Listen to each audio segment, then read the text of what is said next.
큰 환호성과 함께 환영의 박수.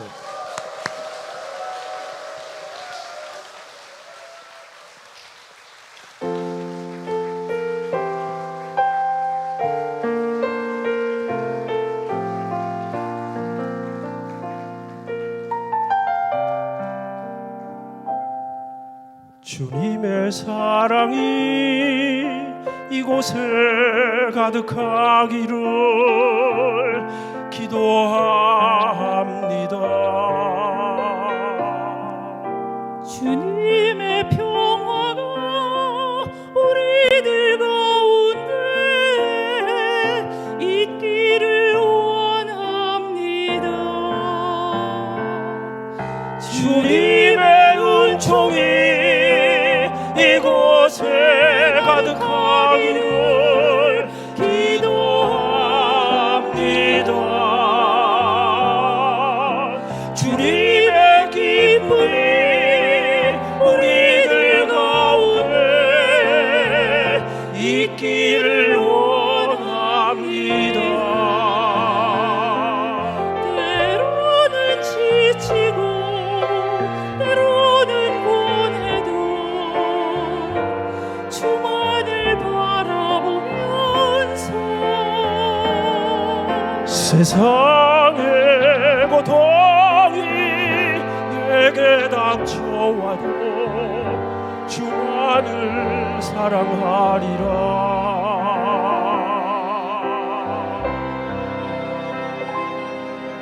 주님의 축복이 이곳에 넘쳐나기를 원합니다. 주님의 사랑이 이곳에 가득하기를 기도합니다.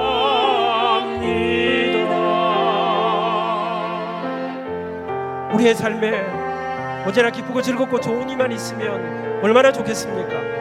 그러나 성도의 삶에도 때로는 고난의 역경이 시련의 바람들이 우리를 넘어지게 합니다. 그러나 성도의 위대함은 결단코 넘어지지 않는 것이 아니라 넘어질 때마다 다시 일으키시는 예수 그리스도의 십자가의 능력이 있는 줄 믿습니다. 오늘 그 은혜로 그 능력으로 일어나는 우리 모두가 되기를 축복합니다. 때로는 지치고 때로는 고뇌도 주만을 바라보면서 세상의 고통이 내게 닥쳐와도 주만을 사랑하리라.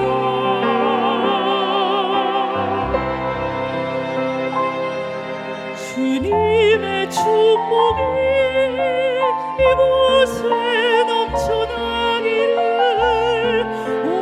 원합니다. 주님의 사랑이 이곳에 가득하기를 기도합니다. 주님의 성령이 우리들 마음 가운데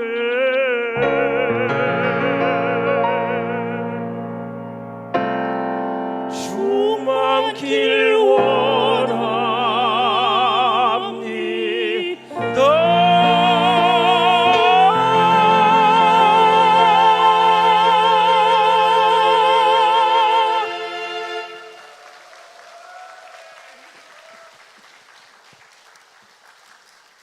할렐루야. 참으로 아름다운 우리 오늘 해운대 신일교회에서 여러분과 함께 예배하고 또 그 주님의 이름으로 여러분을 축복하는 그런 시간을 갖게 돼서 얼마나 감사한지 모르겠습니다. 귀하신 우리 조 목사님과 또 귀하신 장로님들, 아름다운 성도님들이 함께 이곳에서 교회가 이 땅의 희망임을, 예수 그리스도만이 우리의 영원한 소망이심을 증명해내는 그런 교회로 참 이렇게 달려오신 것 진심으로 감사하고, 교회 연역을 쭉 보니까 정말 귀한 분들이 이곳에 많이 다녀가셨더라고요.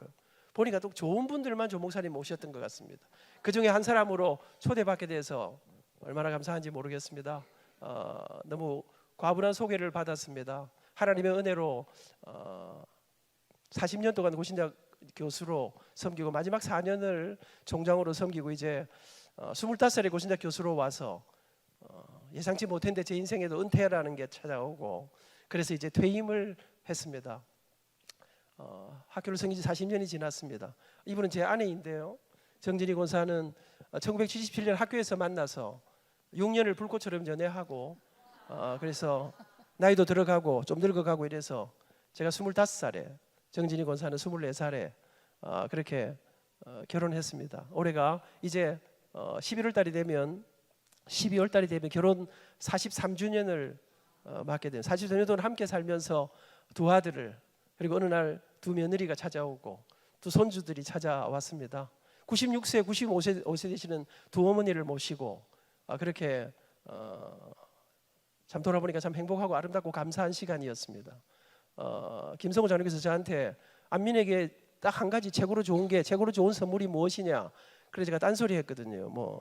저는 교회 속에서 교회에서 자란 것이 내 인생의 가장 큰 선물이라고 생각하는데 어허 정진 이렇게 하지 뭔 소리 하고 있노 이러시더라고요. 돌아보니까 그 말씀도 너무 맞는 것 같습니다. 함께 만나 한 길을 걸어오면서 그렇게 찬양하고 청년 여러분 그렇게 긴 세월 50년 가까운 세월들을 한 노래를 부르고 그 주님의 이름으로 주님의 제자가 되어 가는 곳마다 이렇게 아름다운 축복의 노래들로 여러분 저는 가는 곳마다 정말 많은 곳에서 목사님께서 1년에 300회 하는데 그 정도는 아니고요. 300회를 하려면 매일 해야 되는데요. 그건 아니고요. 작년에 한 120회 정도 집회를 했었습니다. 뜻밖에도 예상치 못하게 이렇게 아름다운 곳에서 이렇게 초대를 받아 이렇게 많은 분들과 함께 하기도 하지만 요즘 저희들은 특별히 정말 시골에서 저희들을 초청할 수 없는 사람이 너무 적어서 또 저희들한테 예비를 줄 수 없어서 초대할 수 없는 그런 곳에 다니면서 그 마을 사람들을 다 모아놓고 마을 잔치를 하고 저희들이 돈을 내서 준비를 해서 하는 그런 일들을 많이 하고 있습니다. 70번 가운데 한 30번 정도는 그래서 정말 예상치 못한 그런 곳에서 해운대에도 이번에 7월 달에는 새로운 교회라는 교회가 개척한 지 얼마 안 되는 교회인데 거기에서 전도 집회로 콘서트로 여는 블레싱 행복 축제라는 이름으로 찬양을 통한 말씀을 전하는 그런 일들을 하고 있습니다. 함께 여러분 긴 세월을 계속해서 가는 거 사람들이 저희들이 노래하니까 물어보더라고요. 몇 살까지 노래할 수 있냐? 모르는 일이죠. 저는 모세는 120살까지 노래를 불렀고 120살에 모세가 죽습니다. 마지막 그가 유언처럼 불렀던 노래가 신명기 32장입니다. 자기 후손들에게 가나안에 가서 어떻게 살아야 하는가를 여러분 저는 제 가슴에 그런 기도가 있습니다. 하나님 주님 앞에 가는 그날까지 노래하다가 찬송하다가 주님 제게 이 놀라운 하나님 저를 노래로 부르셨는데 그렇게 평생 살면서 노래하면서 그렇게 살고 싶습니다. 그런 마음으로 이렇게 지난주에는 해운대 매일 순복음교회에서 어찌 하다 보니까 이렇게 제가 해보니까요 캐나다를 한번 갔다 오면 한 몇 년은 계속 캐나다에서 오라 해요.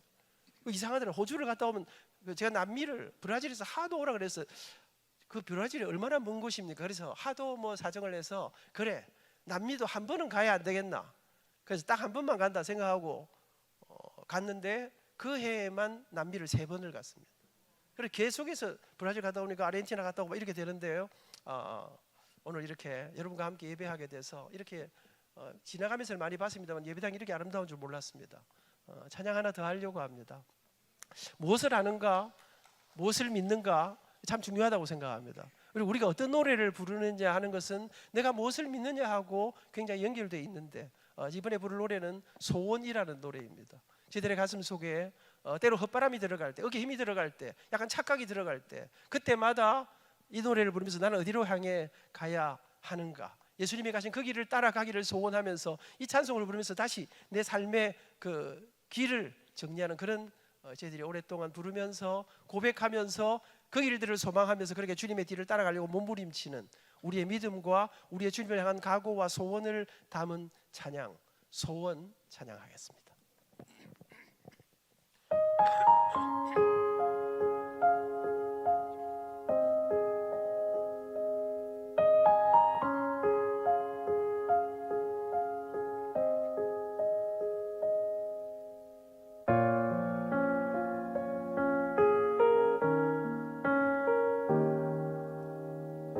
삶의 작은 일에도 그 마음을 알기 원하네. 그 길, 그 좁은 길로 가길 원해. 나의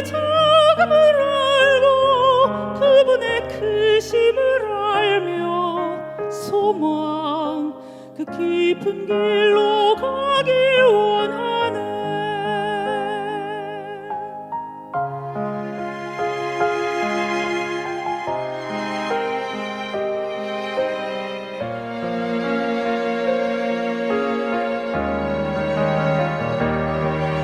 저 높이 솟은 산이 되기보다 여기 오름직한 동산이 되길, 내가 아는 길만 비추기보다는 누군가의 길을 비춰준다면,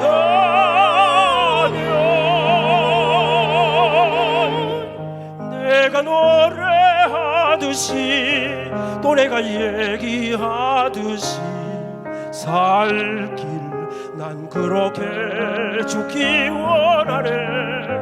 삶의 한 자리라도 그분을 닮기 원하네. 사랑 그 높은 길로 가길 원하네.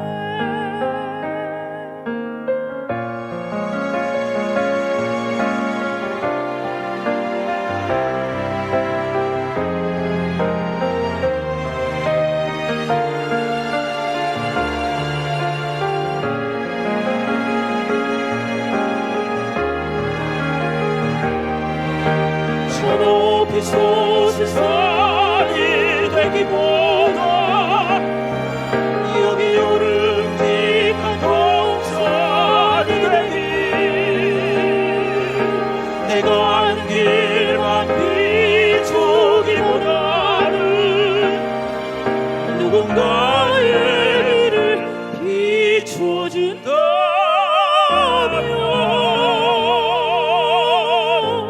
내가 노래하듯이 또 내가 얘기하듯이 살 길 난 그렇게 죽기 원하네. 삶의 한 자리라도 그분을 닮기 원하네. 사랑 그 좁은 길로 가길 원하네. 그 깊은 길로 가길 원하네. 그 높은 길로 가길 원하네.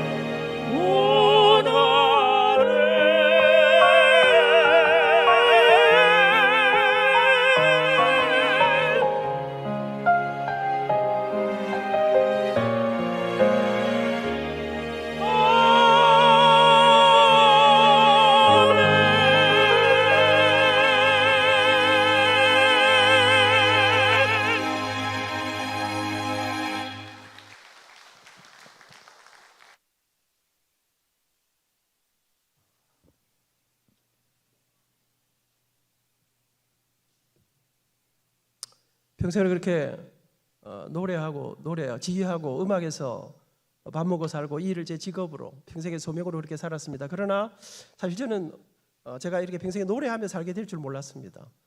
제가 조금 전에 목사님 소개받은 대로 여기저기 다니면서 집회도 하고 부흥회도 하고 이렇게 합니다만 저는 이런 거 하게 될 줄 잘 몰랐습니다. 여러분, 저는 사실 이런 집회를, 제가 노래하는 사람 아닙니까? 여러분, 제가 목사님이 되었다면 오늘 우리가 차 한잔하면서 그런 이야기 했는데 하나님 저를 뭐 신학으로 부르시고 목사가 되게 하셔서 이런 일들을 하게 하셨다 모르겠는데 돌아보니까 어림잡아 꽤 일찍부터 집회를 하기 시작해서 한 5천 교회 이상을 집회했던 것 같습니다. 세계 많은 나라를 다니면서 복음을 전하고 찬양하면서 하나님의 말씀을 전하는 그런 일들을 했습니다. 제가 예상한 일이 아닙니다. 제가 꿈꾼 일이 아닙니다. 더군다나 제가 노래로 평생을 살아다 하는 것은 제가 자라던 어린 시절을 생각하면 이건 제가 전혀 예상하지 못했던 제 어릴 때 꿈은 정확하게 말하면 제 꿈이 아니라 우리 아버지 꿈이었습니다. 우리 어머니 아버지는 이북에서 피난 오셨습니다. 가난하고 힘들고 어렸던 그 시절, 먹고 살 때거리가 없던 그 시절에 죽을 고생하시면서 아버지는 저한테 항상 이렇게 말씀하셨어요. 민아 누군지 아시겠죠? 제 이름이 안민입니다. 민아, 아버지가 아무리 힘들어도 너 한번 뒷바라지 해볼 테니까 너는 커서 훌륭한 멋진 돈 많이 버는 존경받는 의사가 한번 돼보거라. 그 시절에 사실 우리 엄마 아버지만 그랬던 건 아닙니다. 그 시절 살아도 우리 모든 부모님들의 마음속에 주로 만들고 싶었던 게 내 아들 의사 만들고 싶었고 판사 만들고 싶었고, 옛날에는 돈이 없었던 시절이라 상대가 인기 있었습니다. 사장님 만들고 싶어 하셨습니다. 아버지 저한테 의사 되라 했습니다. 저는 어릴 때부터 아버지 말씀 잘 들었습니다. 알겠습니다. 제가 의사가 되겠습니다. 제가 공부도 좀 잘했었거든요. 혹시 웃으신 분들은 왜 웃으십니까? 잘했었습니다. 그렇게 열심히 공부해서 나는 의사가 된다고 생각하며 자랐는데 어릴 때부터 제가 노래를 잘하는 줄 몰랐습니다. 그런데 입만 벌리면 소리가 잘 났었습니다. 제가 음악회 데뷔한 건 초등학교 3학년 때였습니다. 뭐 대단한 데뷔를 한 건 아니고요. 교회가 여름이 되어서 여름 성경학교를 하는데 노래 대회를 한다는 거예요. 그래서 제가 노래 잘하니까 입만 벌리면 소리가 잘 나니까 노래 대회 나갔습니다. 몇 등 했을까요? 여기는 좀 감이 안 잡히는데 아직도 감이 안 오시면 약간 인생 살기 좀 힘들지 않겠습니까? 출전한 사람 7사람밖에 없었습니다만 제가 그때 출전해서 1등 했습니다. 그때 불렀던 노래 찬양이 2곡이었습니다. 우리 교회 그때 지정곡을 주었는데 첫 곡은 이 세상의 모든 작곡가들이 가장 많이 곡을 붙인 시편이 시편 23편입니다.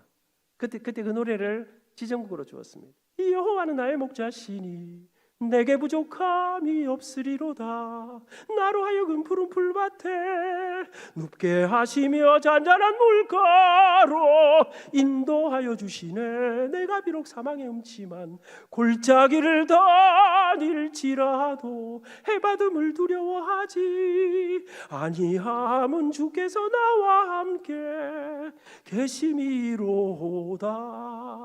첫 곡을 잘하고 이렇게 자꾸만 박수 치시면 오늘 집에 늦게 가게 되니까 이제 박수를 마지막에 한 번에 모아서 치기로 하고. 그래도 여러분 세련되셨어요. 박수 잘 치시고. 제가 아까 이 자리에 옮기시는 분들 보고 엄청 고맙게 생각했어요. 자리에 한번 옮기는 거 쉽지 않습니다. 여러분 자리 옮기라 하는 것 때문에 교회 옮기는 사람도 있는데. 그래서 제가 또 놀란 거는 우리 저는 설교를 지지난주에 8월 17일인가 했던 조목사님 설교를 제가 다 듣고 왔습니다.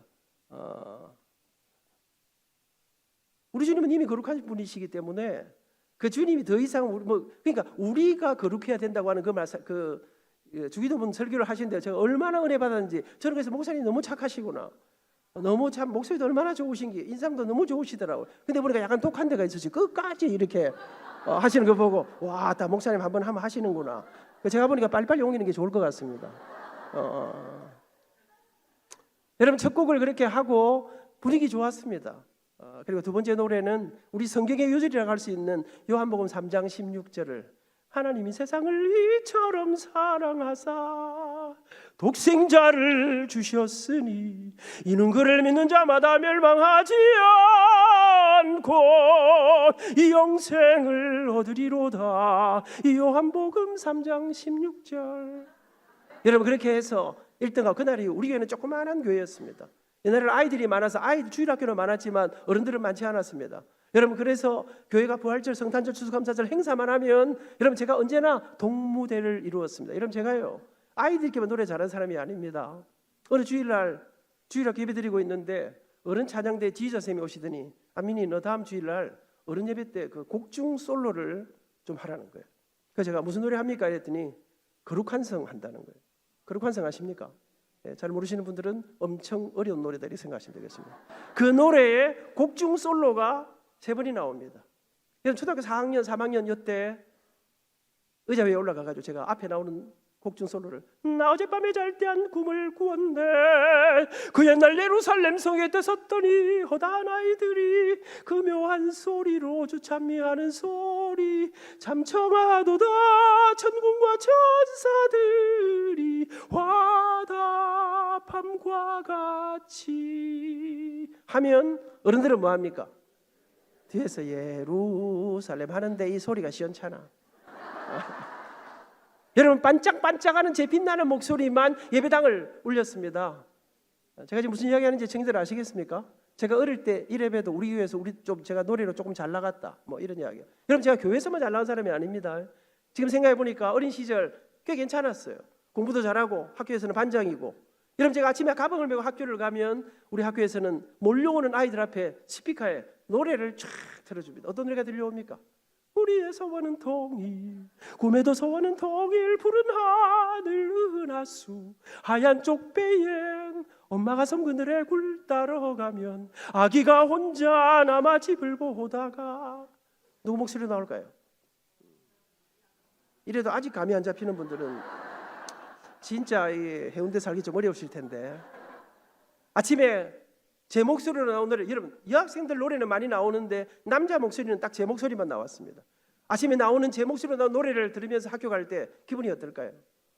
물론 뭐 여러분들은 그런 경험이 전혀 없으니까 잘 이해를 못 하시겠습니다만 기분이 제법 그렇게 여러분 어린 시절 노래를 제가 초등학교 졸업하고 중학교를 들어갔더니 우리 교회는 어른들이 많지 않았거든요. 부장 집사님이 저를 부르시더라고요. 민아, 너는 이제 어린이가 아니야. 중학교 1학년짜리 그때도 키가 작았습니다. 그럼 저한테 너는 이제 학생이야. 그러면서 주일학교 지휘자가 없었습니다. 주일학교 찬양대. 그래서 지휘자 선생님이 안 계시니까 그동안 네 주일학교 찬양대 매일 했으니까 오늘부터 네가 지휘를 해라. 여러분 저는 중학교 1학년 때부터 찬양대 지휘를 하기 시작했습니다. 고등학교에 가서는 옛날에는 중고등부 찬양대가 오후 예배 찬양을 많이 했었습니다. 유스콰이어를 제가 지휘했습니다. 학교에 가면 경남고등학교 합창반 반장이었습니다. 애국가 제차하면 제가 언제나 지휘를 했습니다. 제가 노래만 하면 사람들이 아이고 우리 원사님 장로님들이 우리 안민이는 앞으로 음악 목사님이 되면 어떨까?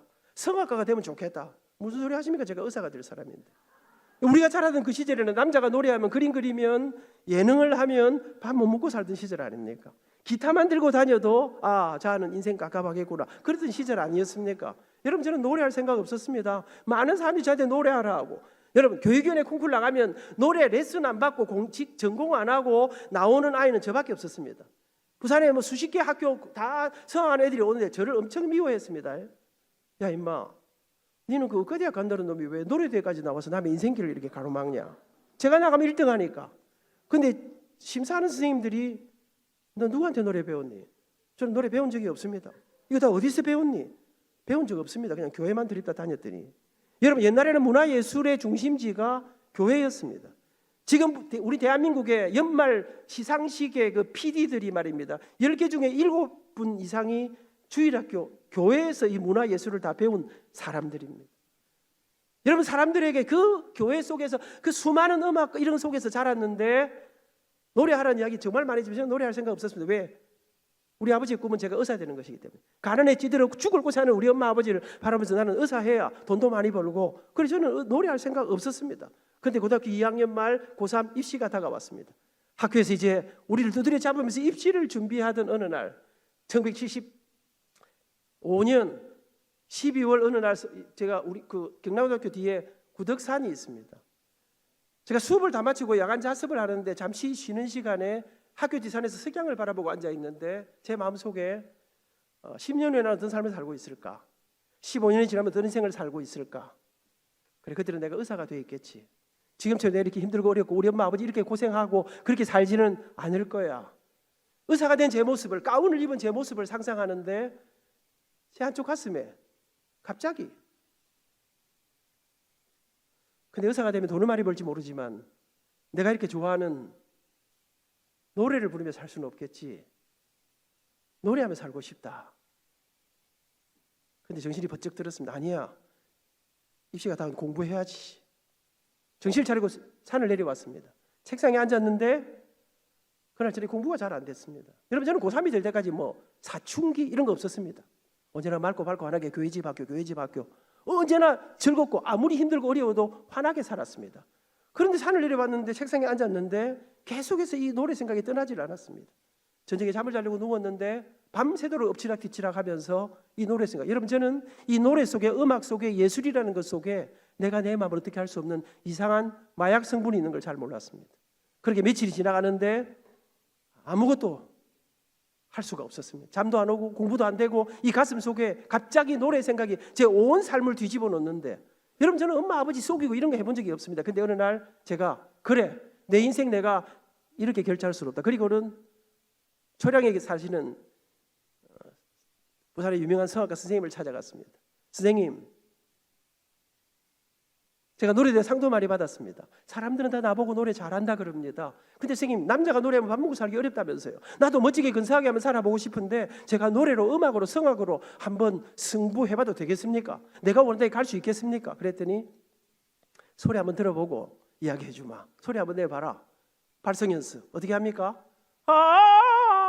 너무 잘하거든. 악보를 주면서 여러분 1시간 동안 악보를 주는데 주는 악보를 쫙쫙 다 읽으니까 너 지금 이거 어디서 다 배웠니? 노래를 그동안 누구한테 배웠니? 저 배운 적 없습니다. 어린 시절부터 교회에서 찬양대하고 교회에서 지휘하고 이러면서 제가 이 정도는 제가 싹 다 그랬더니 너 나한테 1년만 공부하면 네가 원하는 어느 대학인지 갈 수 있겠다. 정말입니까? 그럼 선생님 올해부터 노래 좀 가르쳐 주십시오. 가르쳐 주지. 근데 미안하지만 노래는 다음 주부터 하고 빨리 가서 어머니를 좀 모시고 오너라. 선생님 노래는 제가 하는데 엄마가 왜 필요합니까? 어머니도 노래 잘 불러야 됩니까? 물어보니까 그건 아니고 미안하지만 노래는 공짜로 가르치는 게 아니고 돈을 내야 된다는 거예요. 레슨비를 내야 된다. 근데 여러분 제가 간이 쿵 하고 내려앉았습니다. 왜요? 우리 어머니 아버지가 부산에 오셔가지고 영도에서 조그마한 사업을 하셨습니다. 제가 중학교 입학할 때 좀 이 사업이 실패했습니다. 빚을 내 또 사업하다가 또 실패했습니다. 방 3칸 비교적 넓은 집에 살던 우리 식구들이 집 다 날리고 방 한 칸에 칼잠을 자면서 어머니 아버지가 말도 못하게 빚더미에 앉아서 고생하실 때였습니다. 제가 선생님 레슨비가 얼마입니까? 1시간에 5,000원이고 일주일에 2번 하고 한 달에 8번 해서 한 달에 4만 원이다. 근데 제 가슴이 무너졌습니다. 왜요? 지금은 돈 4만 원이 큰 돈이 아니지만 제가 대학 입학할 때 첫 학기 등록금이 10만 8,200원인가 오래됐습니다. 그러니까 당시에 4만 원은 큰 돈이었습니다. 그렇게 스님 집을 나왔는데 그날부터 제가 아무것도 밥도 못 먹겠고 잠도 못 자겠고 돈 4만 원 어떻게 구할까? 내가 노래한다면 엄마 아버지는 노래 시켜주실까? 그렇게 맨날 고민하다가 어느 날 비장한 각오를 하고 아버지 앞에 무릎 꿇고 앉았습니다. 밤늦게 하루 종일 노동판에서 고생하시다 들어오셔서 쓰러지시는 우리 아버지 앞에 제가 아버지 저 의과대학 말고 음악대학 가고 싶습니다. 아버지 1년만 저 밀어주시면 대학 가서는 제가 돈 벌어서 공부할게요. 저 노래하게 음대 가게. 근데 갑자기 제 눈에 불이 번쩍했습니다. 성령님이 임하신 게 아니었습니다. 우리 아버지 그렇게 우리 집안에 3차 대전이 청년 여러분 지금은 노래하고 이러면 기회들이 너무 많지만 여러분의 할머니 할아버지 시대에 하나밖에 없는 아들이 노래한다. 이거는 우리 엄마 아버지의 인생이 무너지는 그렇게 기대하는 그놈을 바라보고 죽을 힘을 다하고 계신데 3일 저녁을 아버지하고 전쟁을 벌였습니다. 아무리 해도 안 될. 여러분 저 아버지한테 맞아본 적 없습니다. 착하고 모험적이고 공부 잘하고 교회 잘 다니고 제가 어린 시절 우리 동네에서 별명이 안박사였습니다. 우리 아버지 엄마 저한테 기대가 많았습니다. 그랬는데 내 아들이 노래한다. 딴따라가 된다. 3일 전쟁을 두드려 맞고 근데 여러분 저 속에는 오히려 더 독한 죽어도 해야 되겠다. 그리고 새벽같이 일어나 우리 어머니는 아무것도 할 줄 몰랐습니다. 집에서 편안하게 살림만 하시다가 집안이 기울 대로 기울다 더 이상 길이 없죠. 엄마는 어느 날부터인가 도시락을 싸들고 봉제 공장에 나중에 알아 그 회사가 대우시럽이라고 여러분 새벽같이 일어나 도시락을 싸들고 엄마는 그 일을 20년 넘도록 죽을 고생하러 나가십니다. 제가 출근하는 엄마 뒤를 따라 나가 엄마 깜짝 놀라 보시길래 눈에 도끼를 품었습니다. 엄마 노래 안 시켜주면 어디 가서 확 죽을 삐기다. 여러분 어머니는 약한 거 아닙니까? 3일 새벽을 엄마를 협박하니까 어느 날 드디어 어머니는 아무 대책도 없지만 내가 어찌 해주면 되겠노? 저를 끌고 선생님을 찾아갔습니다. 우리 선생님께서 레슨비는 4만 원입니다. 지금 생각하니까 레슨비 너무 비쌌던 것 같아요. 선불입니다. 우리 엄마는 돈 4만 원 없어요. 근데 어머니가 돈 보내드리니까 오늘부터 내 아들 노래 가르쳐 주십시오. 저는 이게 무슨 유문인지 몰랐습니다. 나중에 알고 보니까 우리 어머니는 안 된다 그러고 출근하셨습니다. 근데 하루 종일 일이 손에 잡히지가 않습니다. 왜요? 하나밖에 없는 아들이 목숨보다 귀한 아들이 밤잠도 안 자고 이러다가 큰일 나겠다. 이러다가 진짜로 어디 가서 확 사고 치면 어쩔까? 저는 죽을 마음 절대로 없었습니다. 그냥 협박했을 따름입니다. 그때 제가 깨달은 거 하나 있습니다. 협박하면 안 되는 게 없구나. 왜? 사랑하니까. 그날 이 어머니는 밤 10시간 들어 야근하고 돌아오셔서는 우리 집이 이랬습니다. 방이 있고 문 열면 마루고 문 열면 바깥이었습니다. 우리 다 자는데 우리 마루에 희미한 불빛이 언제나 켜져 있었습니다. 엄마는 새벽 1시, 2시까지 인형도 깁고 철사도 끼우고 제 기억에 하나만 들면 1원 이렇게 주던 이 세상에 돈이 되는 일이면 가리지 않고 온갖 굳은 일들을 하기 시작했습니다. 그렇게 며칠이 지났는데 어느 날 저녁부터 우리 아버지가 집에 안 들어오시는 거예요. 제가, 엄마, 아버지 왜 집에 안 오셔요? 모르겠다. 저는 아버지한테 노래하는 거 비밀로 해달라 그랬습니다. 또 두드려 맞을까 싶어서. 근데 엄마 아버지 사이에 비밀이 없는 걸 몰랐습니다. 이놈이 그렇게 맞았는데 그렇게 말렸는데 기어코 노래를 시작했다고 합니다. 근데 엄마 힘으로 동거할 길이 없는 거 우리 아버지가 아시지 않습니까? 우리 아버지는 원래 공부를 많이 하신 분이십니다. 글을 잘 쓰시고. 근데 사업이 실패하고 길이 없자 아버지는 몸이 약한데 집에 일을 잘 못하시는 분이셨는데 노동판에 나서 노동을 하셨습니다. 힘에 부딪혀서 저녁이면 쓰러지신 우리 아버지가 제가 노래를 시작하고 레슨비 돈을 구해야 되니까 길이 없자 그 밤에 부산영도, 여러분 제가 부산항대교를 건너 좋은 차를 몰고 총장이 되어서 학교를 건너면 들어가자마자 학교에 영도에 제일 큰 자동차 관련 회사가 있습니다. 영도구 총장님 취임식 날 같이 축사를, 그 회사 회장님하고 저하고 같이 축사를 했습니다. 제가 그 회장님 옆에 앉아 있는데 제 마음이 너무 이상하더라고요. 왜? 그분이 젊은 그 회사 사장하실 때 우리 아버지는 밤에 그 회사에 야간 경비원으로 몸이 무너지는 줄 모르고 그렇게 어머니 아버지의 죽을 고생 가운데 저는 1년여를 노래 공부를 했습니다. 많은 사람들이 그러더라고요. 부산서 시골에서 그래 공부해갖고는 서울에 대한 꿈도 꾸지 마라. 서울에 있는 대학 교수님들은 다 레슨 받아도 될까 말까인데 안 된다는 거예요. 근데 여러분 아시지요? 정인들 잘 모르지? 옛날에는 촌놈들이 깡다구가 있었습니다. 가난한 집 아이들이 절대로 포기하지 않는 근성이 있었습니다. 다 안 된다 했습니다. 근데 제 마음속에 내가 노래대회 나가면 1등 했는데 공부 잘하니까 본고사 국어 영어 경쟁력이 있는데 그래서 모두가 불가능하다 했는데 서울대 성악과에 원서를 넣었습니다. 물론 합격했습니다. 여러분 제가 그때는 죽겠더라고요. 제가 시험 치고 내려오니까 우리 아버지가 밤에 회사에 좀 나오라 하시더라고요. 그러면서 민아, 아버지가 음악계를 잘 모르지만 이번에 네 때문에 여기저기 좀 알아보니까 너는 그 떨어질 확률이 100%라 하더라고요. 네가 원해서 시험 쳐봤으니까 떨어지면 마음 접고 뭐 가슴 아파하고 이런 거 할 거 없다. 그러면서 재수해라. 아버지가 무슨 짓에서 뒷바라지할 테니까 내년에 의과대학 시험 치도록. 여러분 수학 선논지가 벌써 오래됐는데 발표 전날 밤새도록 가는 완행차를 타고 올라가 학교자 발표를 보는데 자 꼭대기에 이름 2자짜리가 하나 있더라고요. 우리 집엔 전화가 없었습니다.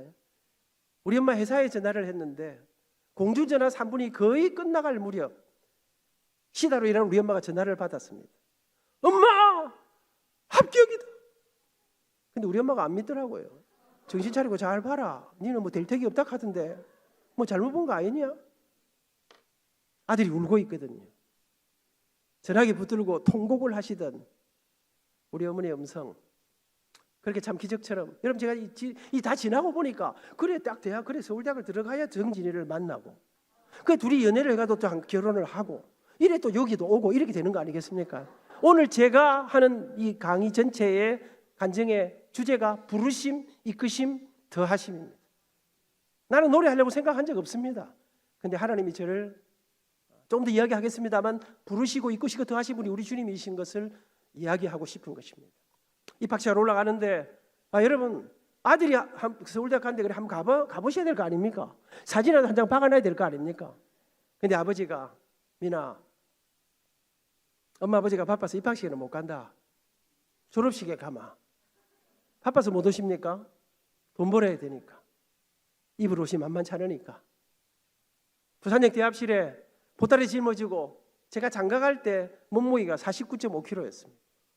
조망만한 아들이 옛날에는 이불 보따리가 얼마나 컸습니까?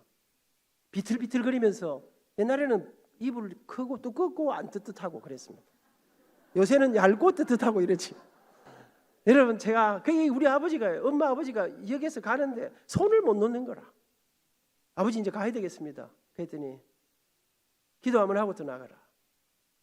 아버지가 손을 붙잡고 살아계신 하나님 아버지 우리 민이가 우리 아버지는 의지의 한국인이십니다. 대단히 강단이 있으신 분이십니다. 절대로 힘들어도 힘들다 안 하시는 분이십니다.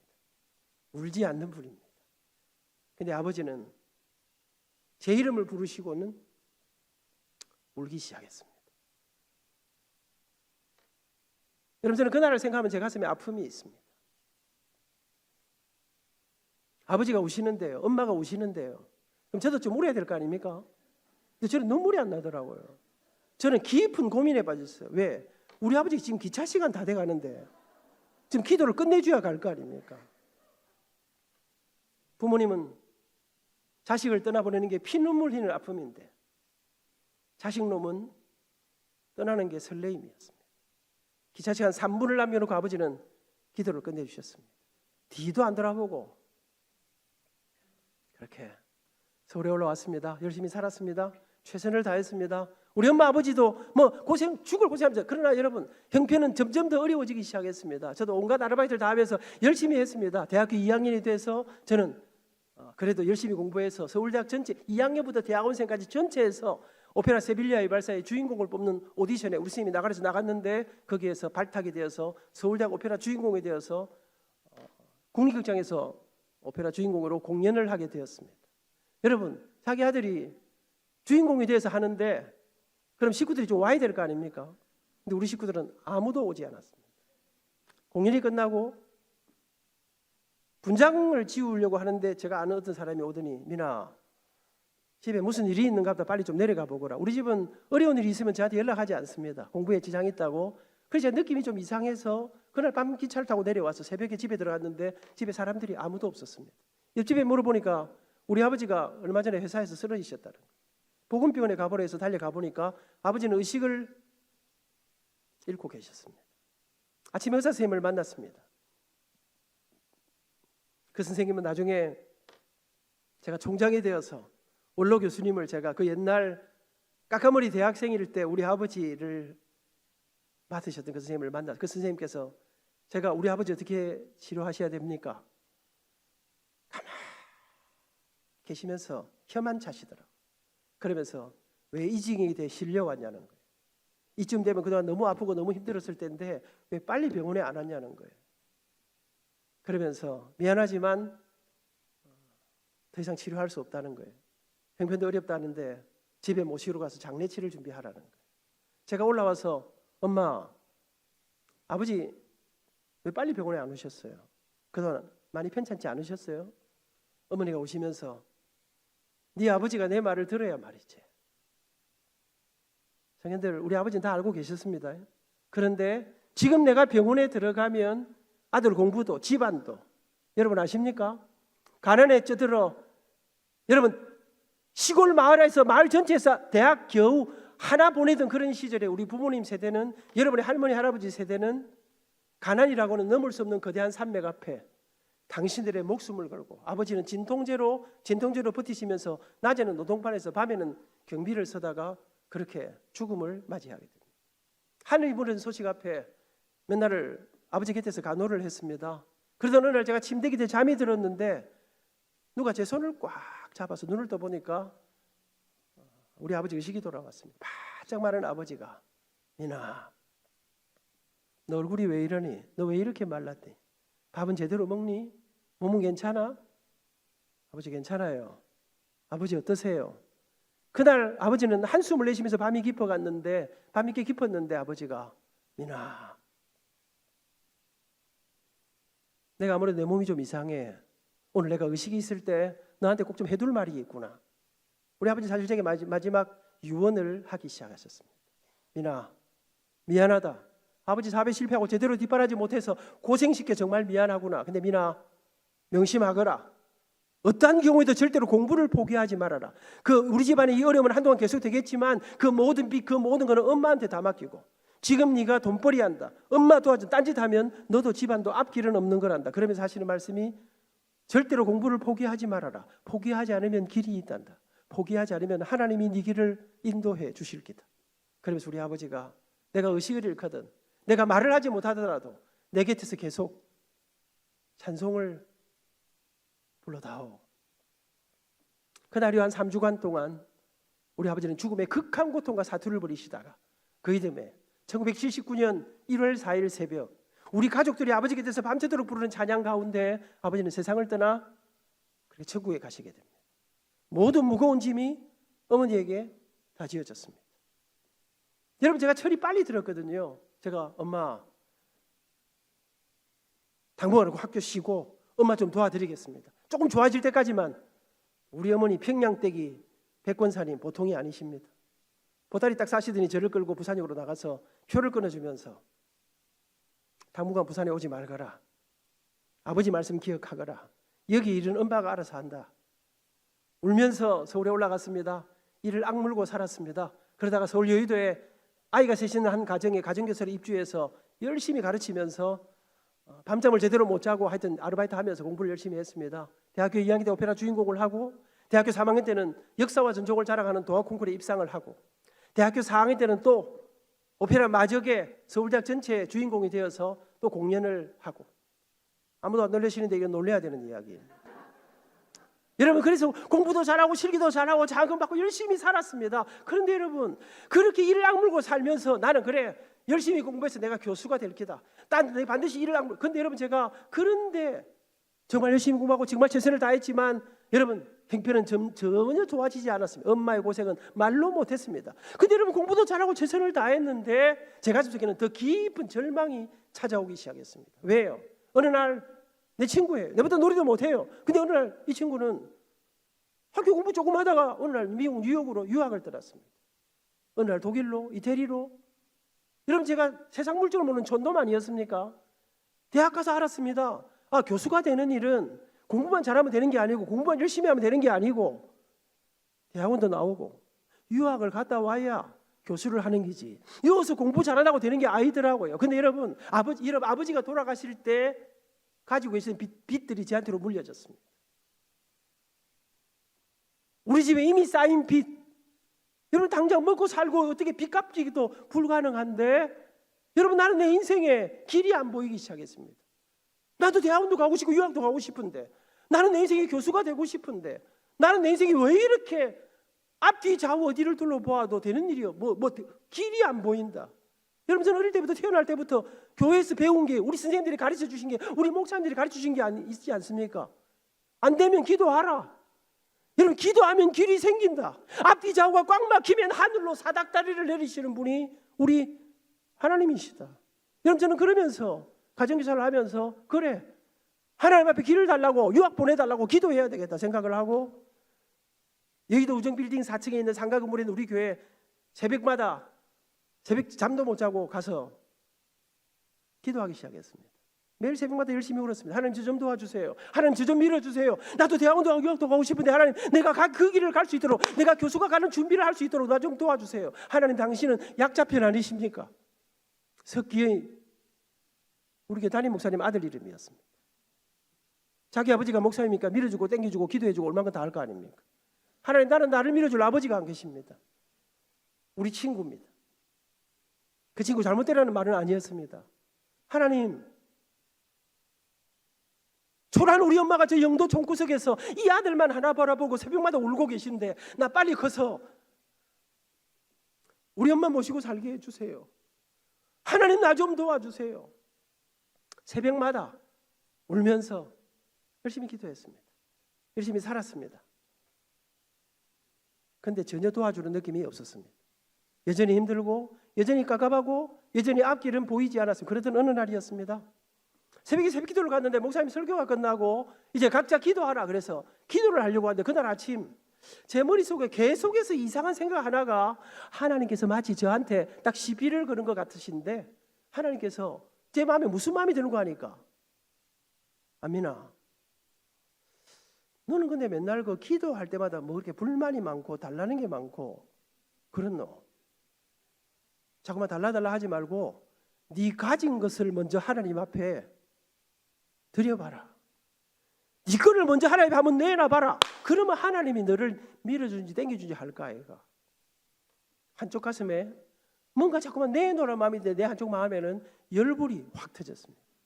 하나님, 저 가난한 거 모르십니까? 나 내놓을 거 없는 거 모르십니까? 빚더미에 가득 차 있는데 나한테 뭘 내놓으라 하십니까? 앉아 있는데, 여러분, 저는 이런 비관적인 생각을 해본 적이 없습니다. 그런데 앉아 있는데 제 머릿속에 20살을 갓 넘긴 아이가 이런 인생 이래 살아서 무슨 희망이 있겠노? 눈물이 나기 시작했습니다. 이 세상에 붙잡을 것이 아무것도 없었어. 이제 갓 20살을 넘기고 세상 어디를 둘러봐도 내가 붙잡고 갈 길은 보이지 않았습니다. 그날 아침 새벽에 울다가 이 눈물이 통곡으로 바뀌었습니다. 우리 권사님들이 저를 막 달래했습니다. 그래도 눈물은 그치지 않았습니다. 얼마를 울었는지 한참 울고 나니 참 이상합디다.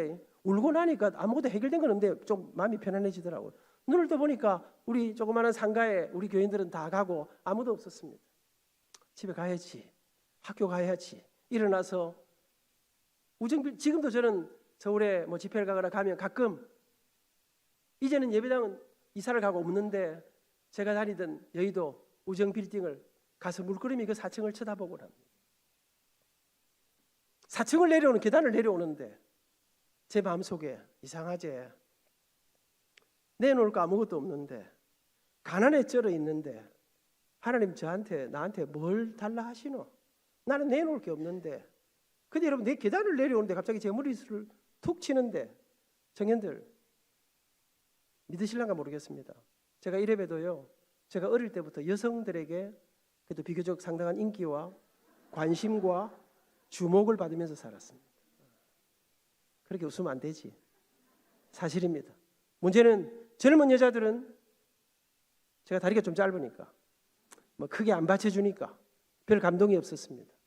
근데 할머니들이 저를 좋아하셨어요. 어릴 때부터 우리 권사님들은 압도적인, 제가 작으니까 우리 권사님들이 모성애가 발동되는지, 여의도 권사님들이 안민정진이가 연애할 때 우리에게 베푸셨던 그 말할 수 없는 사랑들, 우리 어르신들이 저희들에게 베푸셨던, 근데 여러분, 그렇게 우리를 사랑하시고 도와주시고 하시던 분들이 한 분, 두 분, 연세가 들어가시면서 노환으로 무릎이, 허리가 건강이 안 좋아지시면서 예배 드리러 못 나오면 생기시한, 제가 계단을 내려오는데, 그래, 나는 돈도 없고 아무것도 없지. 그런데 내가 찬송만 하면 그렇게 좋아하시는, 근데 교회 예배 드리러 못 나오는 이분들, 이제 우리 교회 안에 편찮은 분 생기면 내가 권사님들 찾아가서 기도해드리고 다리 주물러드리고 찬송 불러드리고 해야 되겠다 생각을 하고, 그때부터 제 아내와 함께, 그때는 아내는 아니었습니다. 연애할 때였습니다. 안민과 정진이의 그 추억 같은 사랑의 이야기는 다음 기회에 하도록 하겠습니다. 그것도 죽이는데 오늘 시간이 없습니다. 주일날 뭐 교회에서 하루 종일 안 살았습니까? 저녁 예배가 7시부터인데 오후 4시쯤 되면 대학부가 끝이 납니다. 그 4시부터 7시 사이에 저녁 간단하게 어떻게 하면서 우리 교회 아픈 사람들은 신방을 하기 시작했습니다. 근데 여러분, 제가 무슨 뭐 대단한 신유의 연사를 가진 것도 아니고 팍 기도하면 팍 살고 이러면 좋겠더만은 그렇진 않았지만 놀라운 일들이 일어나기 시작했습니다. 어느 날 우리 후배가 딸이 셋인데 이 세 딸이 다 우리 교인이고 어머니가 집사님인데 아버지만 교회를 안 나오셨어요. 근데 이분이 가족들을 그렇게 핍박하셨던 분인데 이분이 말기암으로 돌아가시게 됐어요. 근데 이분이 얼마나 지독한 분이냐면 우리 담임 목사님이 굉장하신 분이신데 기도하러 가셔서, 그래도 편찬에서 기도하러 가셨는데 기도하는 목사님에게 물컵을 던진 사람이에요. 그러니까 이 사람은 기도를 복음을 거부하는 사람이었어요. 우리 후배가 매일 울면서 기도하고, 제가 혜련아, 아버지 만나보러 가보자. 오빠 안 돼요. 우리 목사님 오시대. 그래, 내가 들었는데 목사님 가셔서 그러면 입장 곤란하지. 우리 한번 던지면 또 싹싹 피하다가 안 되면 뭐 도망오면 되는 거지 뭐. 그래가지고 안 된다는 걸 같이 찾아갔습니다. 여의도 진주 아파트에 가보니까요, 복수가 차가지고 얼굴이 새카만데요. 죽음의 그림자가 이미 뒤로져 있었습니다. 2번 찾아갔습니다. 2번째 가보니까 링거 힘으로 버티던 분이 링거도 못 꽂고, 가보니까 수의를 준비하고 이미 그 집에서는 장례식을 준비하고 있었습니다. 마지막이다 싶었습니다. 그래서 제가 오늘이 끝이구나, 한 말씀 드려야 되겠다 생각을 하고, 제가 지 선생님, 지씨 집안의 장손이었습니다.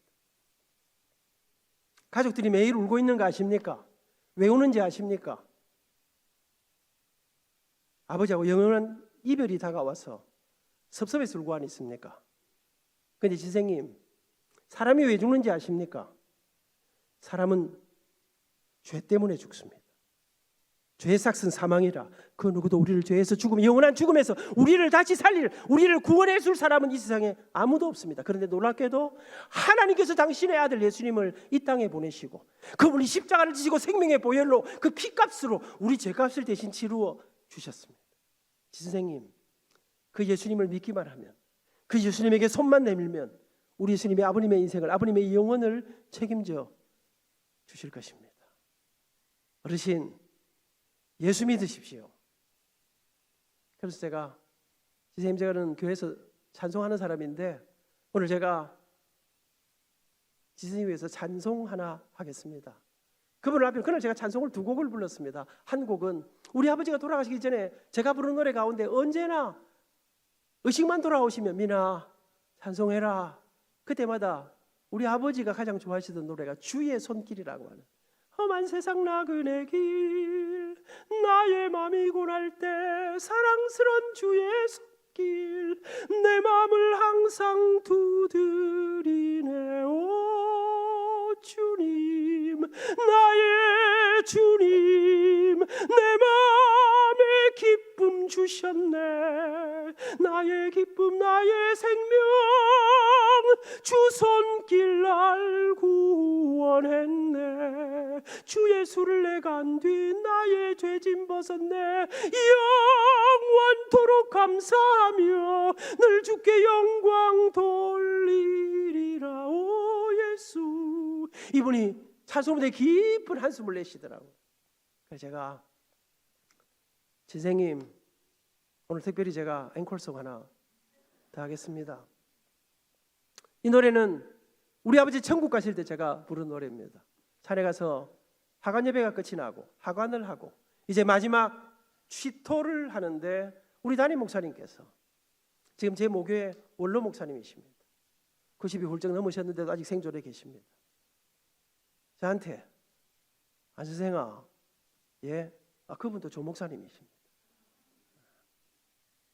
아버지 천국 가셨는데 찬양 하나 해라. 아버지 하관을 하고 흙을 뿌리는데 상주에게, 저는 그때 우리 목사님 또라이 아니신가, 상주를 노래시키는,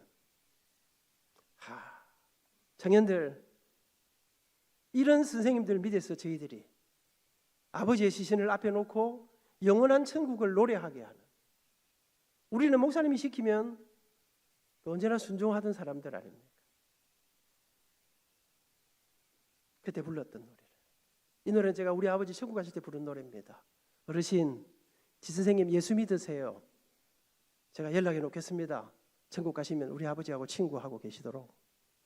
그분 앞에 놓고, 나는 약한 나그네요, 이 슬픈 세상을 가면 수고도 병도 위험도 없는 내가 가는 저 밝은 곳, 나는 가네 내 아버지께 더 이상 방황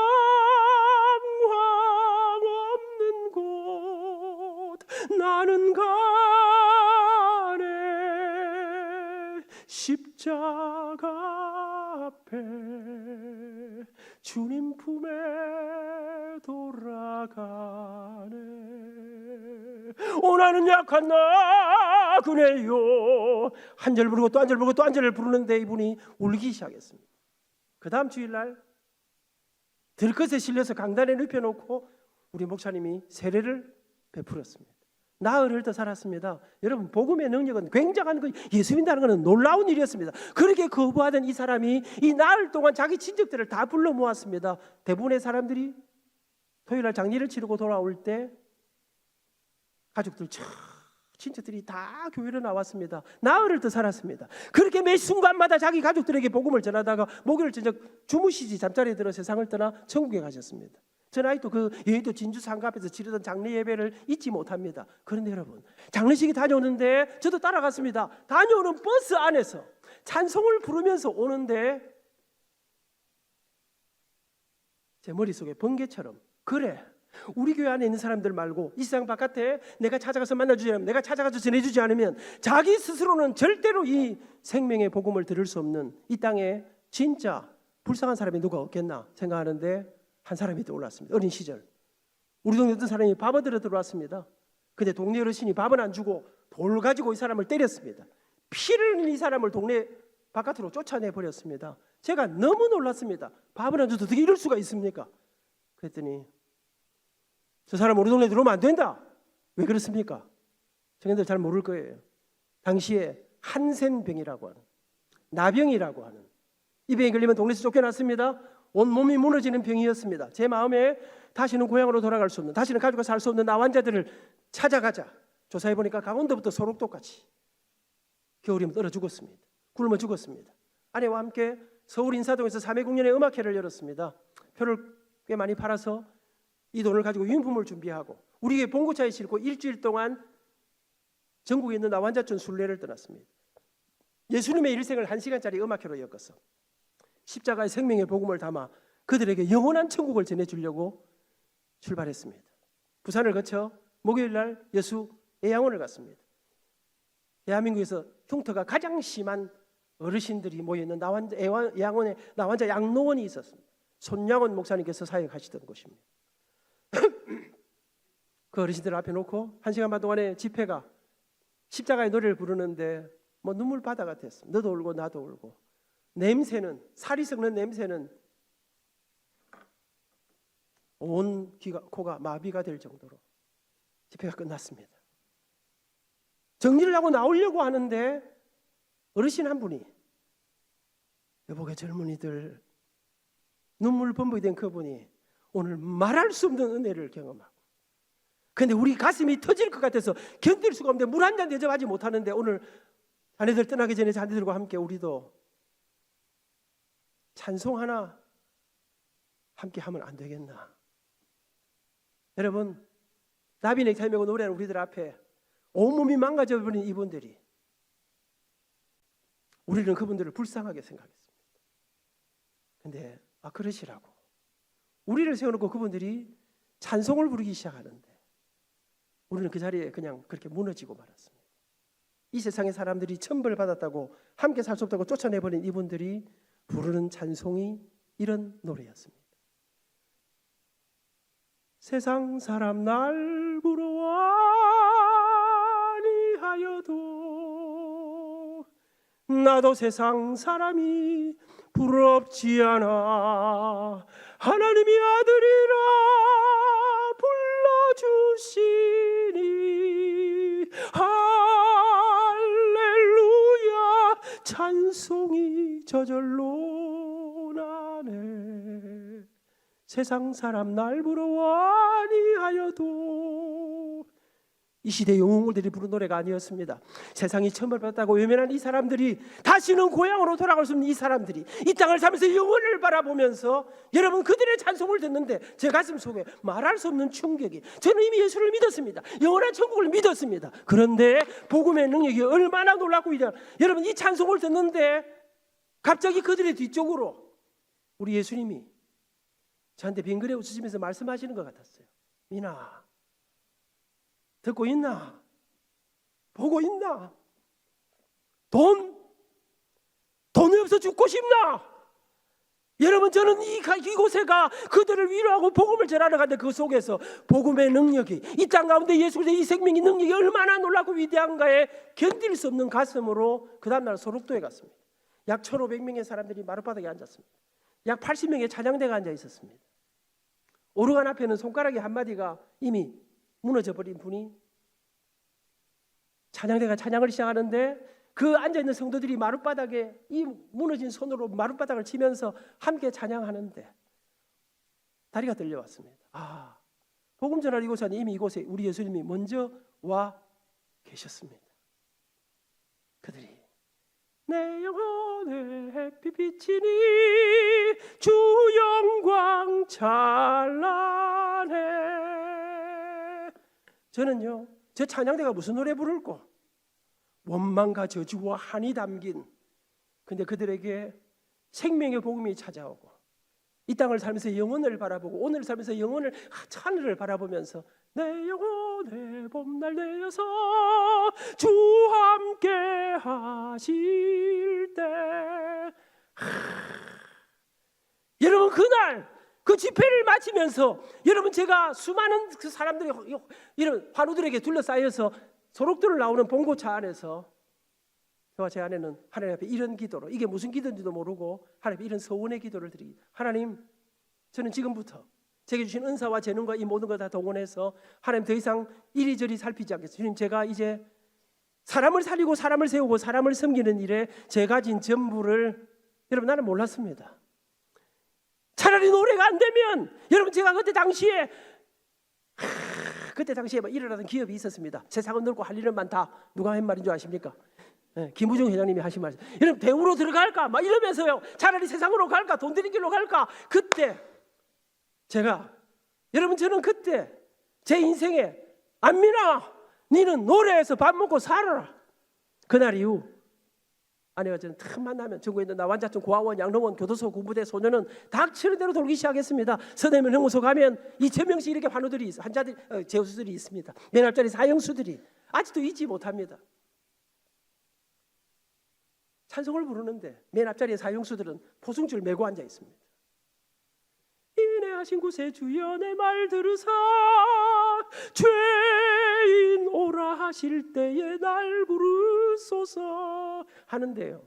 사형수 한 사람이 통곡을 하면서 죄야 와 노래도 어설프고 말도 어설프고 유문도 초라하고 한데 반응은 폭발적이었습니다. 그렇게 정신이 살다가 대학을 졸업하고 어쩌면 좋을까? 서울대학 게시판에는 어느 고등학교 음악쌤 찾습니다. 중학교 음악쌤 찾습니다. 취업을 하려면 할 일이 많았습니다. 그런데 제 가슴 속에 나는 죽어도 교수를 해야 되겠다. 하나님이 내가 이렇게 기도하고 있는데 유학 갈 문을 열어주실 기다. 그리고 일단 유학을 못 가고 대학원 입학을 일단 했습니다. 대학원 입학시험 쳐놓고 합격해놓고 특수부대 군대를 다녀왔습니다. 육방이라고 여러분 아시는지 모르겠습니다만 키가 작아서 육방한 게 아닙니다. 제가 이대 독자고 우리 아버님 일찍 소천하셔서 그런 사람들은 의가사로 부선망 독자라 이래서 제가 159일인가 하여튼 뭐 그래 근무를 하고 제대를 하고 거기는 정확하게 말하면 제대가 아니고 소집 해제 뭐 이렇게 여러분 나 들어와서 이제 복학을 하고 이제 무슨 일을 할까 일자리를 찾으려고 하는데 갑자기 부산에서 우리 모계 목사님이 전화가 왔습니다. 안생아 빨리 부산에 내려오너라. 무슨 일입니까? 고신대 학장님이 좀 보자한다. 저를 왜 보자 하십니까? 몰라 뭐 안생 3학년 때문에 노래하는 거 들었다는데 학교가 테너 교수 한 사람을 찾고 있었습니다. 그런데 우리나라 나중에 들어보니까 꽤 유명한 우리나라 유명한 분들을 인터뷰하다가 근데 우리 학교는 기독교 대학이니까 술 먹고 담배 피고 여자 관계 복잡하면 안 되는 거 아닙니까? 하다가 문제 생기고 어느 날 학장님이 아침에 큐티 하시다가 몇 년 전에 노래하던 키 조그마한 아이가 노래 잘했었는데 서울대학 다니고 있었는데 그래서 이름은 잘 모르고 우리 목요일에 연락이 가고 그래서 저한테 내려와서 한번 만나보라는 거예요. 그럼 제가 빨리 내려와야 됩니까? 어째야 됩니까? 빨리 와야지요. 뛰어내려와야 되지 않습니까? 근데 제가 목사님께 뭘 했는 줄 아십니까? 목사님 저는 이제 시골에 안 내려갑니다. 저는 중앙에서 한번 놀아보려고 생각하고 있습니다.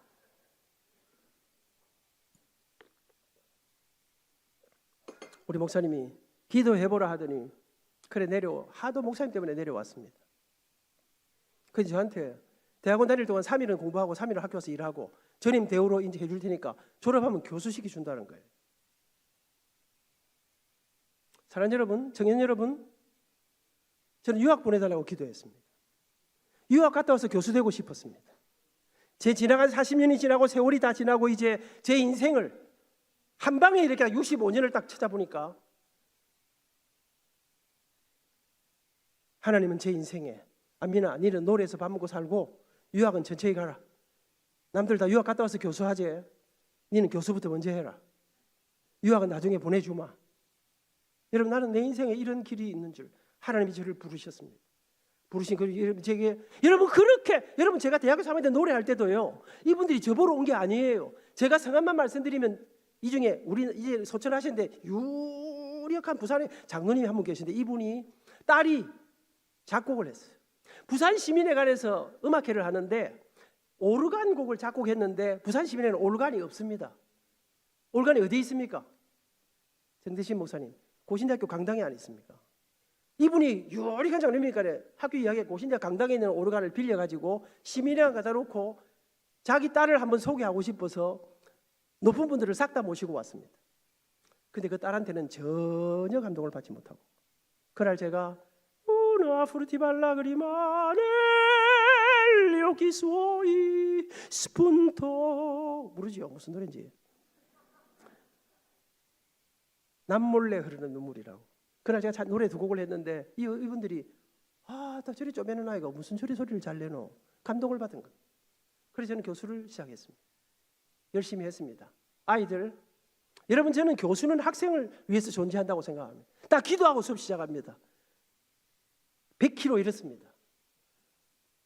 목소리 죽이는데 공부 안 해오지요. 죽여버립니다 제가. 야 임마 엄마 아버지 뭐 하시노? 김해 아파트 공사장에서 벽지 바르는 노가다 한다고 내가 말씀드렸는데 야 임마 니나 내 같은 놈들이 공부 안 하는 거는 죄악이야 이놈의 자식아. 나가 죽어라. 이러면 또 아들 나가 죽어비기 때문에 그러면 안 되고 우리는 그런 아이들 손을 붙잡고 기도합니다. 하나님 아버지 이 세상에 아무도 우리를 주목하지 않지만 하나님께서 우리 판수를 주목하시는 줄 믿습니다. 하나님 판수 정신 차리게 해주시옵소서. 그럼 학생들이 웁니다.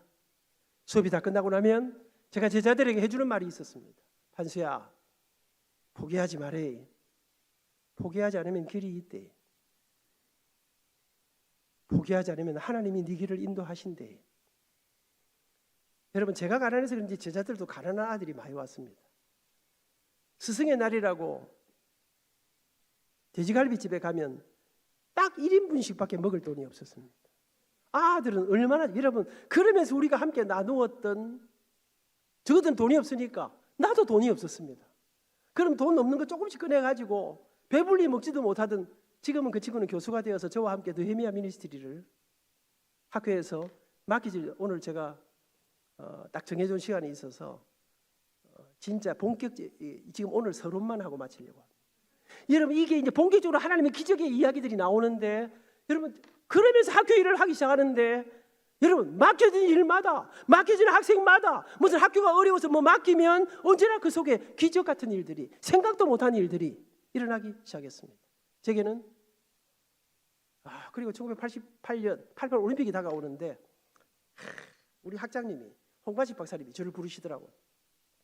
안 교수가 찬양만 하면 감동이 넘치고 안 교수가 하는 일마다 놀라운 일들이 생기고 안 교수가 프로젝트 맡으면 그 속에 항상 기적이 일어나는데 근데 내가 보니까 안 교수는 지금 뭐 잘하긴 잘하는데 유학을 안 갔다 왔더만.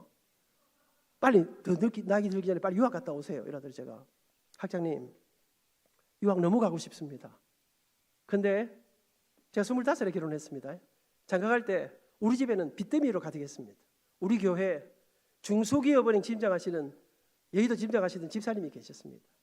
조 집사님 정진이하고 저 결혼하는데 방 한 칸 얻을 돈이 없는데 제가 담보도 없고 할 것도 아무것도 없는데 제가 이제 고신대학교 하여튼 교수가 됐기 때문에 매달 조금씩 갚을 수 있습니다. 제게 신용으로 방 한 칸 얻을 돈 융자 좀 내줄 수 없겠습니까? 조현우 집사님이 여러분 돈을 빌려주면 이름을 안 까먹습니다. 그 수십 년이 지났는데 50년이 다 돼가는데 저 여의도 지하식당에서 제가 여의도 경량교회 총각 집사였습니다. 우리 안민 집사 장가 가는데 돈 빌려드려야지.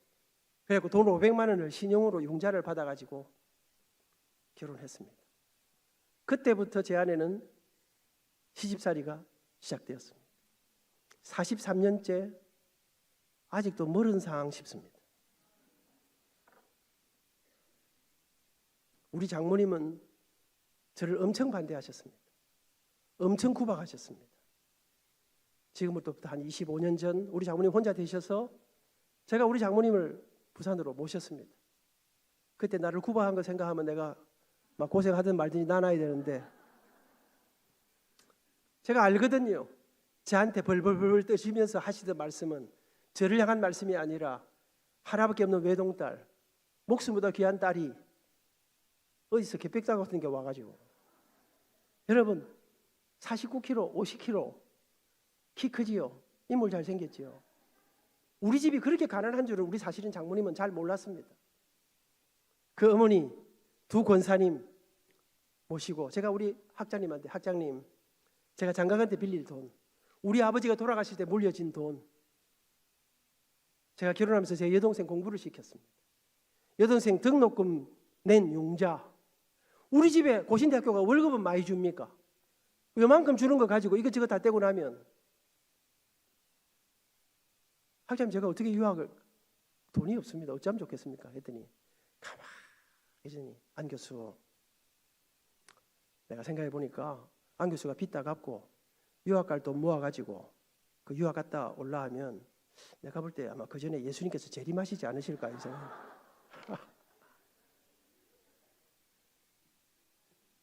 그러면서 안 교수, 인생에 때가 있습니다. 그러면서 그러면 길게 할 생각 말고 학교가 안신해 줄 테니까 짧게 가서 우선 공부 조금 하고 오세요. 그럼 나중에 여유가 생기면 다시 좀 공부 많이 하세요. 그래서 그날 밤 새벽 4시까지 철야하고 아내와 제가 우리 큰아들 하나 있을 때 데리고 우리 어머니 학교가 1년 2개월 동안 주는 봉급을 받아가지고 우리 어머니 1년 생활비 만들어 놓고 이태리 로마로, 다행히 이태리에서는 저희들이 대학원에 공부했던 모든 학점을 인정해 주는, 그러면서 학위를 할 수 있는 제도가 있었습니다. 10년 된 아이들하고 가서 붙었습니다. 1년 만에 졸업할 때 1등, 2등으로 졸업하고, 누가 1등인가 이런 거 물어보지 마시기 바랍니다. 다녀왔습니다. 학교에서 정말 열심히 했습니다. 제게 재연수학과장, 재연수학부장, 재연수학장, 재연수처장 뭐 시켜달라 한 적 없습니다. 30살에 사익동교회 안수집사가 됐습니다. 34살에 저는 사익동교회 장로가 됐습니다. 교회와 함께 여러분 지나간 32년 동안 시무장로로, 여러분 학교와 교회와 제게 맡긴 이 땅 가운데 여러분 상상도 할 수 없는 일들이, 여러분 아무도 꿈꾸지 못하는, 모두가 와 우리 학교에 도서관이 필요한데 어쩌면 좋겠노, 아 그러니까 마지막에 이러더라고요. 기도합시다 이러더라고요. 나는 기도하는 줄 알았더니 보니까 힘들면 막 기도하자고 회의를 끝내더라고요. 여러분 근데 그래 기도만 하고 있으면 되나? 일어나서 나가자. 어느 날요 제가 서대신동에 합동축교회 부흥회를 오라 하더라고요. 3일 부흥회를 하고 오니까 어느 날 어떤 여자 집사님이 덩치 이따만한 아들을 데리고 왔어요. 그러면서 장로님도 어렵게 공부하셨다면서요. 제가 우리 집안에 지금 피치 못할 일이 생겨갖고 레슨비도 없고 돈이 없는데 우리 아들이 노래하는데 장로님 그냥 공짜로 좀 가르칠 수 없겠습니까? 그래서 제가 돈 없이 이거 노래 해보니까 진짜 힘들다. 그래서 내가 돈도 없고 이러면요 웬만하면 안 하는 게 낫습니다. 그런데 내가 테스트 해보고 정말 잘하면 내가 공짜로 해주고 그냥 막 보통이다 이러면 막 때려치우세요. 내가 해보니까 죽겠습니다. 그래 테스트를 했는데 목소리가 너무 좋은 거예요. 그래서 제가 교수님 앞으로 가르쳐 주시고 해서 제가 가르쳤습니다. 근데 이게 또 저는 또 살살 가르쳐야 되는데 너무 과도하게 가르쳤어요. 그리고 얘가 고신대학 올라가더만 한양대학으로 가버렸어요. 그래 합격을 했습니다. 근데 어느 날 그리고 이제 하여튼 뭐 평생에 뭐 하여튼 은혜를 갚는다 이 사타가 끝났습니다. 근데 어느 날 제가 회사 이름 말하지 않습니다. 당시에 잘 나가던 건설회사 회장실에서 전화가 왔어요. 회장님이 보자 한다는 거예요. 그리고 회장님 왜 보자 하는 거? 그래 만났어요. 벌떡 일어나서 제 손 잡으면서 울더라고요. 그러더니 장로님 가르쳐주신 걔가 제 아들입니다. 이 집에 무슨 정말 가슴 아픈 피치 못할 일이 something to happen 무슨 일인가 이렇게 또 궁금해하지 마시기 바랍니다. 남의 집 일에 너무 그래가지고 지금 이렇게 하여튼 어려움을 당하면서 떨어져 사는데 그러니까 이제 아들이 해주니 떨어져 사는데 아들에게 잘해줬으니까 얼마나 평생에 내가 교수님의 은혜를 잊지 않겠습니다. 그래갖고 저한테 잘해주더라고요. 그래서 제가 어느 날 학교에서 제가 34살에 학생처장이 됐습니다. 총장님하고 다 모여가 기도하는데 뭐 도서관 생활관이 없어 이래서 왔는데 제가 저 사람이 건설회사 너무 잘 나가는데 중국으로 지냐? 근데 제가 건설회사들을 보니까요, 끝까지 잘 나가는 거 쉽지 않더라고요. 어느 날 가다가 또 이렇게 막 좀 어려워지더라고요. 그래서 제가 저 잘 나갈 때 이런 좋은 학교, 고신대학, 총신대학 이런 데다가 저 잘 나갈 때 건물 같은 거 하나 팍 지어주면 진짜 평생에 하나님 앞에 남는 건데, 내가 은혜 갚는다 해서 내가 저 도서관 생활관 하나 지어달라고 한번 이야기해 볼까? 지어주면 자기는 진짜 평생에 남는, 하나님 앞에 남는 건데. 여러분 그런 생각하다가 우리는 보통 생각나면 기도하다가 저지릅니다. 그래서 제가 안 해주면 뭐 땡이고, 그래서 제가 예장님 그래서 만났습니다. 회장님, 고신대학 진짜 좋은 학교예요. 진짜 믿음의 아이들이 와서 이곳에서 다음 세대와 미래를 위해서 하나님의 부르심 앞에 나가는데, 근데 이 고신대학교가 딱 안 좋은 게 하나 있는데 돈이 없어요. 이 시골 애들이 촌놈들이 와서 공부하는데 도서관도 없고 생활관이 없어갖고 이게 대학이 되겠습니까? 회장님, 돈 조금만 받고 돈 생기면 받고 일단 도서관 생활관 좀 지어주면 어떻겠습니까? 지어줄 수 없습니까? 그랬더니 이 회장님이요, 안수집사예요. 장로님, 제가 지어드릴게요. 그 다음날 저녁에 코모도 호텔 중국가에서 우리 학교 이근삼 총장님하고 만나가 사인하고 지금 도서관 생활관 지어졌습니다. 사랑하는 여러분, 하여튼 그뿐 아닙니다. 하나님께서 제게 여러분 무슨 마음의 소원을 주시면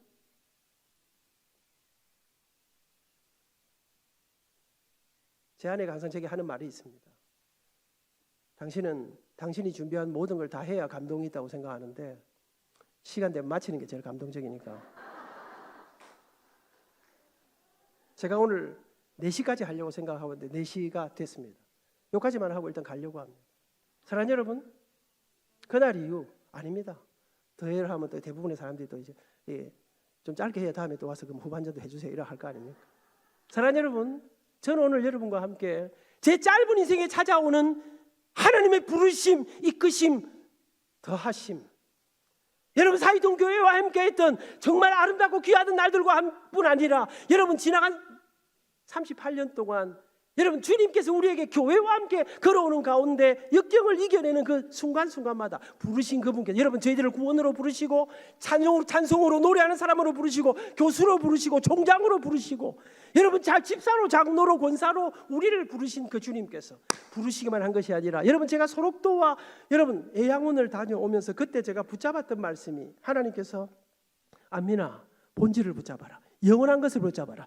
눈에 보이는 것보다 보이지 않는 게 더 중요하다. 그때 제 가슴 속에 새겼던 평생에 가슴에 간직한 말씀이 오늘 읽었던 본문입니다. 먼저 하나님의 나라와 하나님의 의를 구하라. 하나님의 나라가 무엇입니까? 내 인생을 내가 드라이브하는 게 아니라 하나님의 나라는 하나님이 친히 통치하시는, 하나님이 친히 다스리시는, 여러분 주님이 우리의 삶을 드라이브하시는 그 삶에 먼저 그 하나님의 나라를 구하고 하나님의 의를 구하고 그리하면 그 주님이 우리를 이끄시고 말씀을 맺습니다. 우리 시대의 지성이라고 하는 이어령 선생님이라고 계십니다. 2022년 2월 달에 88세로 세상을 떠나셨습니다. 마지막 죽음이 다가오는데 그는 모든 치료를 거부하고 여러분 그는 딸 때문에 철저한 무신론자였던 그가 예수님을 만나게 됩니다. 그래서 그가 썼던 책이 지성에서 영성으로라는 책입니다. 그는 마지막 죽으면서 그 영혼을 향해 가면서 내가 그냥 누워서 영혼을 맞이하지 않으리라. 그리고 그는 마지막 인터뷰를 하면서 자기의 지나간 88년의 평생의 이야기들을 남기면서 내 다음 세대들에게 후손들에게 이 놀라운 이 땅 이 시대에 보배와 같은 내용들을 담아 인터뷰를 하고 그것을 내가 죽으면 이걸 책으로 내라. 그래서 나온 책이 마지막 수업이라고 하는 책입니다. 그 책을 읽는데 여러분 그 책의 중간에 오늘 그 많은 내용들을 나누고 저기 중간에 이 책에서 이영 선생님하고 인터뷰했던 사람이 김지수라고 하는 작가입니다. 이 김지수 작가는 19년 동안 패션 잡지에 기자를 했던 분입니다.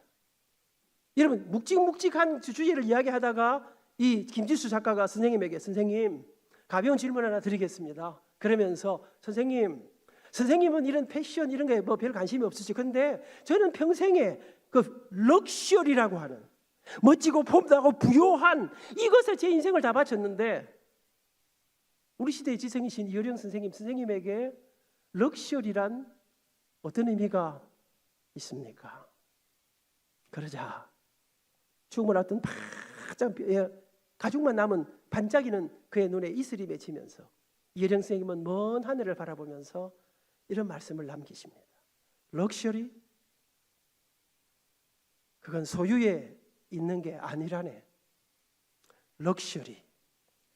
럭셔리한 인생은 이야기거리가 있는 인생, 스토리텔링이 가능한 인생, 사람을 살리고 사람을 세우고 사람을 섬기는, 오늘을 살면서 영혼을 바라보는 아름다운 이야기들이 가득한 수많은 사람들에게 그런 인생이, 여러분 그렇게 말합니다. 오래 살아도 많은 것을 가져도 이야기거리, 감동의 이야기거리가 없는 인생은 살아도 산 게 아니라네. 사랑하는 여러분, 어느 날 규작이라는 출판사에서 우리들의 정건사와 제가 걸어갔던 이야기들을 책으로 내자. 저는 책 내려고 생각 안 했습니다. 왜? 책 쓰는 사람 꽉 찼는데, 그랬는데 하도 해서 책을 썼습니다. 출판사에서 책 제목으로 행복 콘서트라. 당신의 인생은 노래하는 거 콘서트 같은 인생이라는 거예요. 행복해 보인다는 거예요. 돈도 많지 않은데, 아무것도 없는데. 그런데 여러분, 똑같은 이야기를 사도 바울이 하더라고요. 고린도 교회가 뭐 지지고 볶고 싸우고 평가하고 막 하는데 사도 바울이 말합니다. 내가 세운 교회가 이래서 되겠냐? 그래서 교회가 무엇이냐? 성도란 무엇이냐? 너희들이 볼 때 나는 어떻게 보이니? 감옥에 가고 일하니까 막 깝깝해 보이지. 그래서 사도 바울이 마지막 말에 가난한 자 같으나, 바울이 말해 교회가 무엇이냐? 성도란 무엇이냐? 럭셔리한 인생이란 어떤 것이냐를 말하면서 사도 바울은 가난한 자 같으나 실제로는 알부자야, 해운대 집이 2채래, 뭐 이렇게 말하지 않고, 가난한 자 같으나 많은 사람을 부욕해 하고, 아무것도 없는 자 같으나 모든 것을 가진 자로다. 사랑하는 여러분, 오늘 우리는 이 자리에 왜 모여 있습니까? 이 놀랍고 위대한, 먼저 그 나라와 그 일을 구하고 이 땅을 살면서 영혼을 바라보고 무너진 이 시대, 길을 찾지 못하고 헤매는 이 시대를 향해 예수 그리스도가 우리의 영원한 소망이심을, 인생을 내가 책임지지 않고 주님이 드라이브 하시는 그 주님이 우리를 부르시고, 우리를 그 부르신 주님께서 이끄시고, 우리 주님이 받을 수 없는 은혜로 더해 주시는, 그리하며